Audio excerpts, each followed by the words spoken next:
YCP ప్రభుత్వం చెత్త మీద కూడా పన్ను వసూలు చేస్తుంది.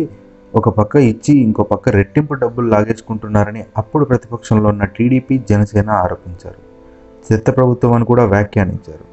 కొందరు నాయకులైతే చెత్త మీద కూడా పన్ను వసూలు చేస్తున్నారు, చెత్తనా డాష్ అంటూ కూడా విపరీతమైన వ్యాఖ్యలు చేశారు. కానీ ఇప్పుడు అధికారంలోకి వచ్చాక వీరు కూడా అదే చేస్తామంటున్నారు. అప్పట్లో జగన్ గవర్నమెంట్ నెలకి చెత్త పన్ను 50 రూపాయలు వసూలు చేసేది. కానీ కూటమి ప్రభుత్వం అంతకన్నా ఎక్కువ పన్ను వసూలు చేస్తారంటూ వార్తలు వస్తున్నాయి. 13వ తేదీ వచ్చిన ఈనాడు కాకినాడ జిల్లా ఎడిషన్లో పిఠాపురం స్వచ్ఛాహారం అంటూ ఒక కథనం రాసుకొచ్చింది.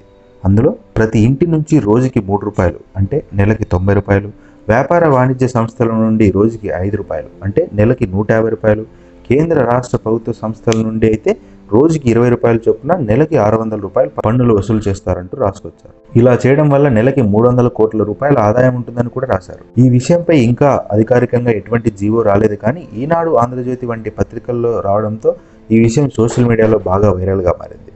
సరే, చెత్త పన్ను వసూలు చేసి రాష్ట్రం శుభ్రంగా ఉంచడం మంచిదే, తప్పకుండా చేయాల్సిన పని.